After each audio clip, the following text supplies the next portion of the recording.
anything if I just believe in me. I'm feeling more. I'm a leader. I'm feeling more. Not a quitter. No, no.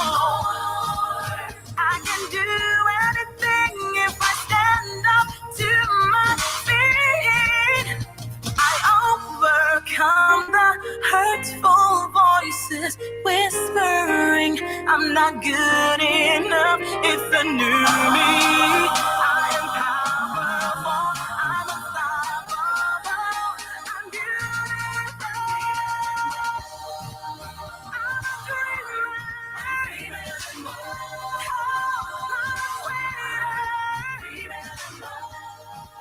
You can be anything if you just believe in you. I'm a winner.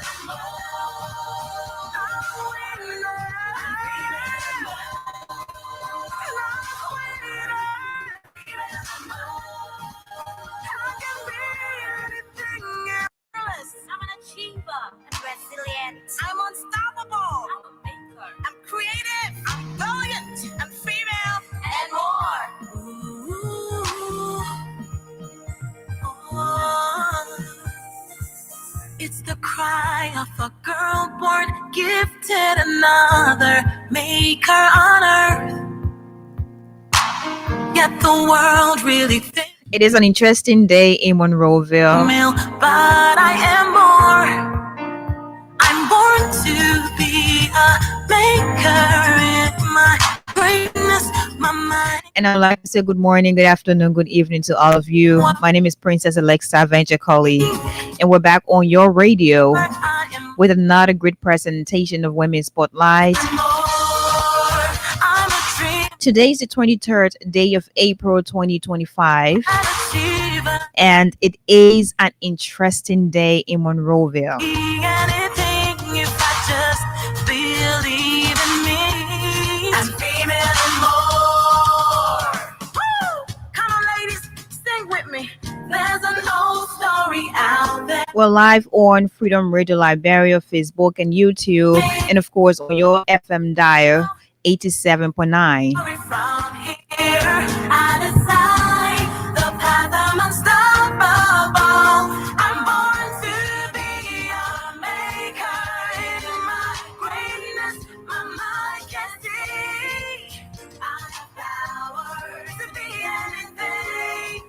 I am sure I'm more than this. On today's edition of the program Women's Spotlight, we play host to Tatus B. Pakala, one of Liberia's human rights defenders. I can be. And we are going to be here to have an interesting conversation as Monrovia is today. Our conversation basically centers on the challenge of maintaining impactful advocacy in a society plagued by consistent poor implementation. We want to know how advocates manage to navigate, especially in a society as ours, when poor implementation is routine. And so we're going to ask different questions, and Tatas will be here telling us exactly some of the strategies used by advocates, human rights defenders,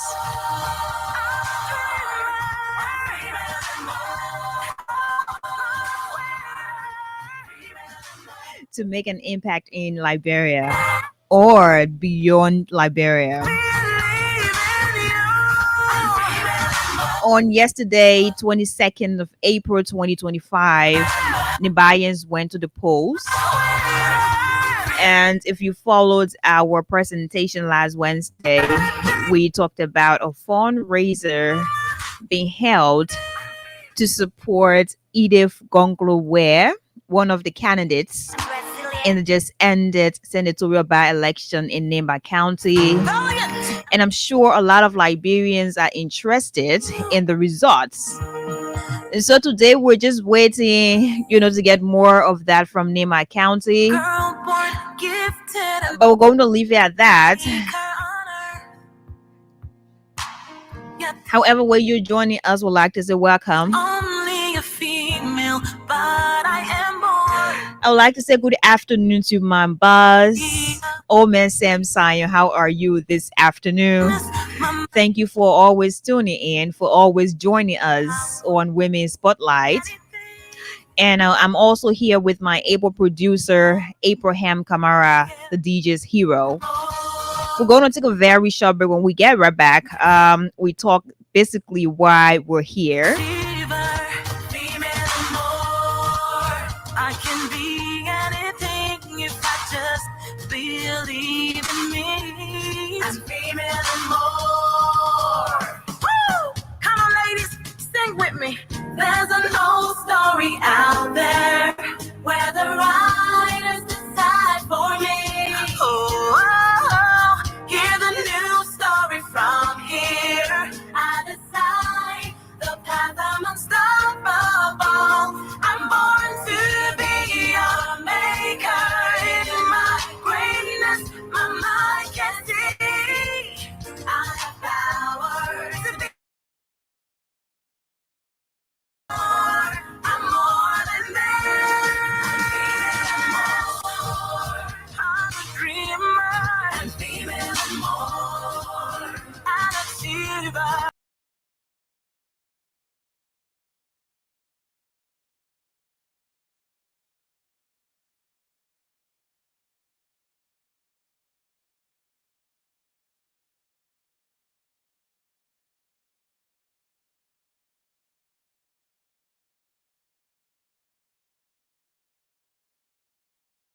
If I stand up to my feet, I overcome the hurtful voices whispering I'm not good enough.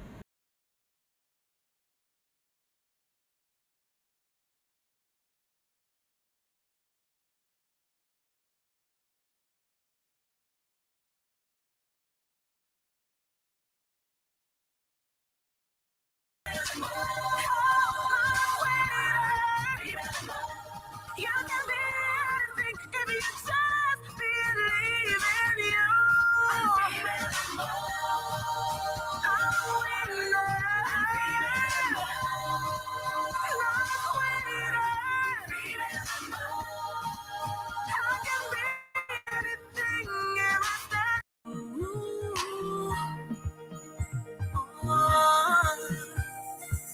It's the cry of a girl born gifted. I'd like to say welcome back to Women Spotlight. If you're just joining us, you're listening to Freedom 87.9 FM. And to all of you following us via Facebook, we'd like to say welcome. Tatas, how are you? I'm fine, thanks. It's good to have you back. The last time we had you here was on another program, but of course you were here just I think a couple of weeks back, and we had a lot of things to talk about. So it is good to have you on Women Spotlight. Welcome. Yeah, thank you. It's good to be here. Okay, so Yeah. basically a lot of people know Tatus. Okay. Yeah, that's one of the notable people we have in the space of advocacy in Liberia, and I think it has extended beyond Liberia because people know him not just from Liberia, out of Liberia. And when it comes to advocacy in Liberia, I don't want to say this is hard work, but I think it takes a lot to be really passionate about it, to be committed and dedicated 100%, especially in a society as ours, where basically sentiments, become the order of the day with different interests and just different people involved. So today we're going to basically talk about, some of the strategies used by advocates in our country where poor implementation is routine. It is really hard to navigate. So basically, let's talk about how has it been, especially into advocacy. How has it been? Yeah, so relatively it's been good in Liberia, but of course in advocacy, it goes beyond, community engagement, it goes beyond stakeholders mapping, and it also goes beyond the loudest voice in the room. Mhm. And it boils down to strategic implementation and a more sustainable approach to this implementation. So, well, in Liberia, we're here, the complex issue, but again, we're fine. Okay. Yeah. Mhm. So I like the fact that you had already made it clear that advocacy cuts across a lot of different things. So you will have maybe advocacy about women's representation. I'd like to start with that because we just witnessed an interesting moment in Nema County where we had different sides and different women took different sides. At the end of the day, also we had a fundraiser launch to support a candidate who was a lone female candidate in the just ended Nima County senatorial by-election, Edith Gonglo, and that was just yesterday when Nimayans went to the polls. So tell me about it. I saw your, support for her. You declared 100%. So let's Yeah. talk about that. So it's important to note that in Liberia, when we talk about women political participation, Mhm. it also goes beyond our conventional social media approach and to realistically, you know, stand by the very woman who is contesting in a political process to ensure she wins the election. Mhm. But unfortunately, in Liberia, there's a twist of context in Okay. terms of women's solidarity. Okay. And there are a couple of reasons these things happen. One could be dominant patriarchal system, a system that is extremely governed by men. Political system is controlled by men. The judiciary, the legislature, the criminal justice system predominantly occupied by men. So oftentimes when decisions are made, those decisions come from men and women who, I don't want to call them fragile, but there are some of them who are still fragile, who are still quick to be carried and influenced, are the ones who actually tend to deconstruct the context of feminism to some extent that even if Ide Gonglo were is in a political process in Nimakante, some of whom will come on Facebook and say we're not supporting Edith, and we're going to Koga to support Koga. Yeah. But realistically, if you support, my reason for supporting Edith is, we're outlined. There are a couple of reasons for supporting Edith. When we support Edith, remember the National Election Commission spent $2 million on Exactly. by-election. Exactly. So this means when the people of Nima County support Koga as senator of Nima County over Edith, we will be going for another by-election. Another one. That will Exactly. cost the Liberian people taxpayer more than over $1 million. So reasonably, we should tell Koga to stay in District 5 as a Exactly. representative and leave this thing for the woman to lead. Now, for instance, Edith is the first, if she will be, elected as senator of Nima County, she will be the first female senator that Nima has ever produced in the history of Nima political, process. Now, the reason why we're supporting Edith is because at the House of Legislature, we only have three, at the House of Legislature, especially the Senate, we only have three females. That account for 13% of the total women representation at the Senate. So if you support 10%, if you support Edith, now the number goes to 4. It becomes 13% of the total representation at the House of Senate. So that is about a lot of us. So of course, from another angle, you say eventually stop supporting most of the projects across Yeah. Liberia. The government is constrained. We're talking about domestic financing. How can we utilize domestic financing in Liberia to ensure that we concentrate on good health, we concentrate on infrastructure development, we also, concentrate on youth employment. But how then are we spending $2 million for by-election to influence or give rise to another by-election in District 5 when you say it's not even supporting our electoral process in Liberia? Donald Trump has been clear that voters' confidence in Liberia has been a problem. They'll spend a lot of money on us. So these are the areas that I feel, with you, a feminist, if you support women political participation, you must contextualize these areas to support women based on genuine reasons, genuine justification. And I believe these justifications I have proven are 100% accurate to support Edith and to ensuring that she becomes the next senator of Nima County. Oh, that's an interesting point because just we're gonna go back on the social media, right?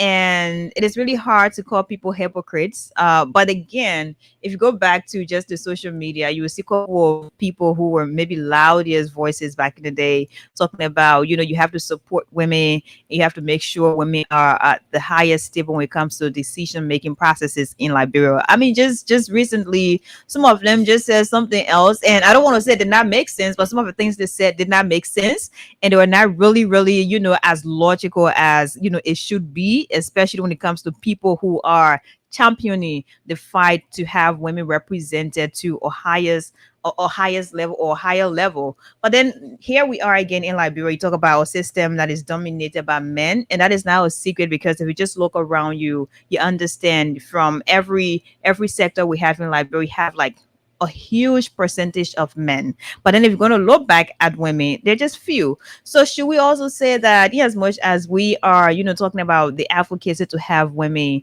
at the highest table, you still have some of the women who are not really genuine in the fight. So how then do we get to a point where it becomes very effective to have, women involved 100% in a society that's 100% dominated by men? Yeah, you see, I want us to drive on utilizing a culture of integration. A culture of integration means that people who speak feminism are not just the privileged, right?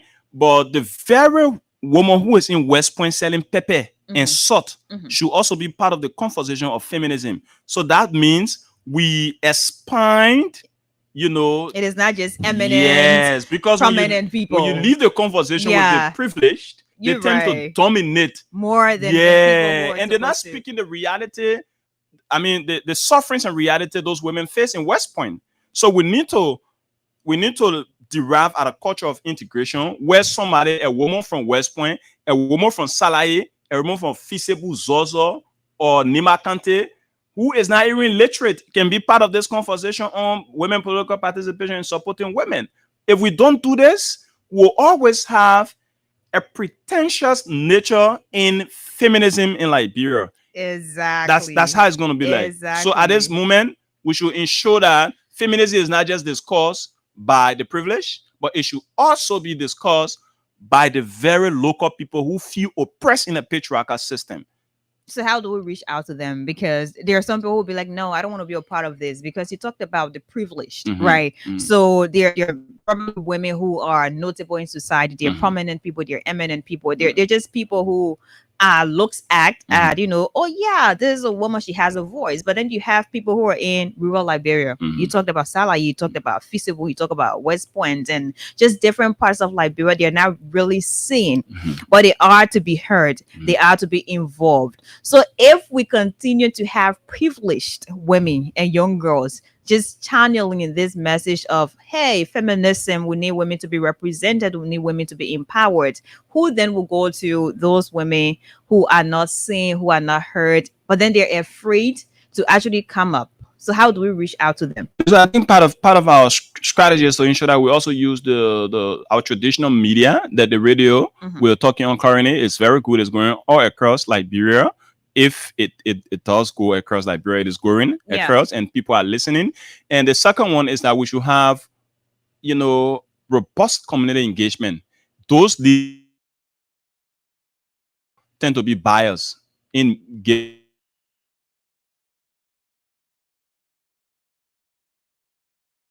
a guy, a man goes into a community and talk about feminism. Somebody will tend to, this guy, why is he interested in feminism? Right? So they'll want to listen. They'll also want to buy into that. So I feel we should also be, like I initially said, it's again boils down to a culture of integration. Men should discuss feminism. The men discussing feminism should not be biased enough. They should be open enough to ensuring that for too long, women have suffered. In Liberia, the average survivor and victims of repressive human rights violations are women.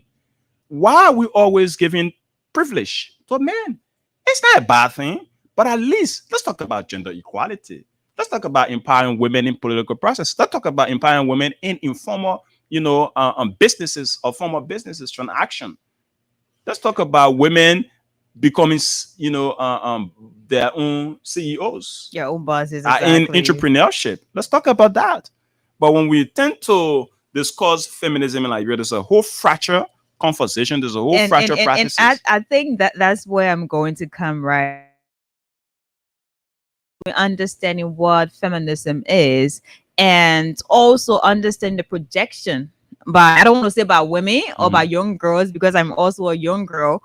But if you're going to go back and just read through and just listen to some of the conversations surrounding feminism, you understand that there's a misunderstanding. So you have this projection from a certain group of people who will be like, men are becoming,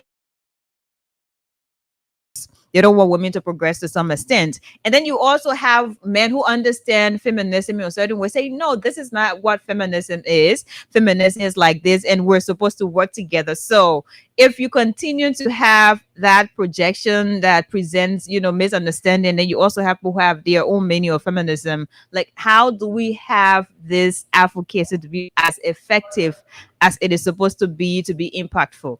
So I like your point. Your preposition is well explained. Let's also understand that feminism is not a warfare between men and women. Exactly. I think that's something that should be explained properly. And not saying that it's a war between men. The conversation should be well simplified. Look, how even did feminism come about? In the 17th century, in the, you talk about you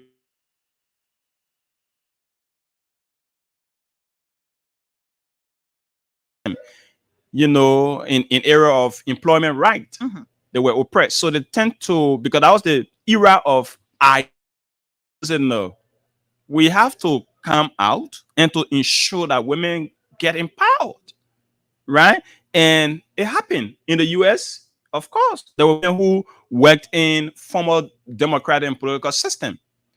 In our country, in Liberia, historically, do you know that it was 1964? Not 1964, but 1946, when women were given privilege to participate in electoral processes. So it is a problem. Our own feminism landscape in Liberia is a problem, and we need to address those problems that exist, not on the basis of projecting feminism as a warfare between men and women. Is that's a part that I think a lot of people have struggled with. And I do think, I remember I had gone somewhere and I was moderating or pioneer discussion, and that was basically one of the things that was highlighted every now and then when talked or when she explained.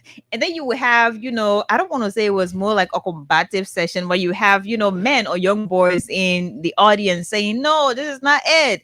And someone would say, but it's not a war. So I think we have to understand that it is not really a warfare, as Tata said. Like, no, there's a different understanding to that. But again, I understand the society we're in, right? Everyone wants to show that, they're knowledgeable. Everyone wants to show that, yeah, I'm on top of this.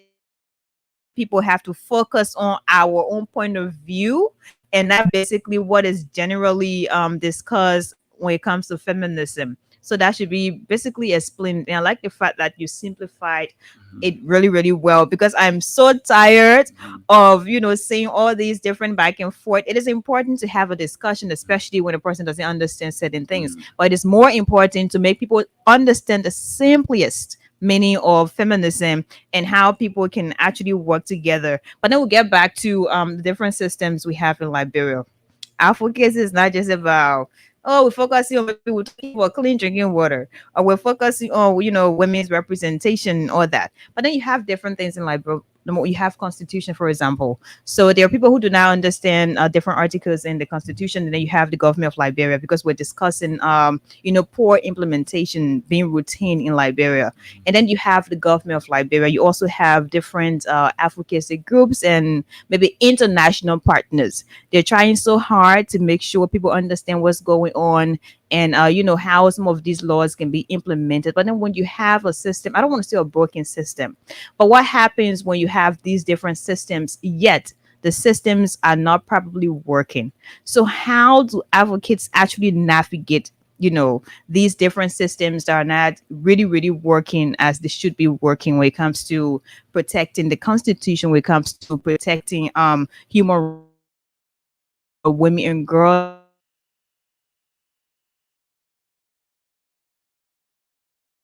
I don't want to say I, but we've had a moment where you tatters, you had a group of people, sometimes you go like maybe a person is raped or someone was murdered to some extent, or just different controversial issues. And then you will go there and say, okay, I'm here, we're standing for this person, we need justice. But at the end of the day, we wouldn't see what would happen, because maybe the family will say, no, I don't want to be involved anymore. Or maybe because of how the system is going to have you run in circles, you'd be like, no, I don't want to continue. So how do advocates actually navigate in the presence of systems that are not working? So the first thing I'll tell you, we have to build as across Liberia, advocates across this country, we have to build alliance. One person cannot can achieve everything. And it was interesting to know that I always say this on the radio. You see, in 20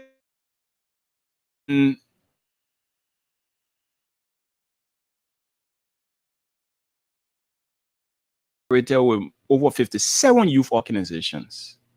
Now, at some point, when the former President George Manneh, we had declared rape a national emergency and apportioned 1.5 million to the national SGBV roadmap as a result of the collective advocacy with organizers and pressure the government back then, we achieved a lot. Fast forward, after 2023 election, there became a fracture in the youth space, the civil society space, right? You get different set of people who are pro-government. Mm-hmm. You get when I'm pro-government, they're anti-government, not really anti-government, but buy into it because they don't want to be compromised. Yes. Now these people, yes, exactly. There are two set of people. Now these people, and mourning play a very significant role in this process in advocacy. Sometimes when you get compromised along the way, it becomes a problem. Yeah. Yes. So for instance, we now have the very people who will be demanding former President George Weah to declare rape a national emergency, who are not talking again to tell the Liberian people that rape is a crime. Isn't that interesting? Yeah. Especially now I'm and you've been one of the people who even encouraged me to go into advocacy, to be there and making sure that we did what we did. And you've been in this for a couple of years. Mm-hmm. And I know how you fought. Mm-hmm. And to some extent, people will say, oh, Tata's doing that one, doing that, everything at the end of the day. So you tried to push people so hard. So now as an individual, how do you feel about all these things that are happening? Look, because the people who are like, Tata's not going to other registration, Tata's not going to UL Park, that could have meeting because we used to be there now. So. Yeah, of course. I feel betrayed.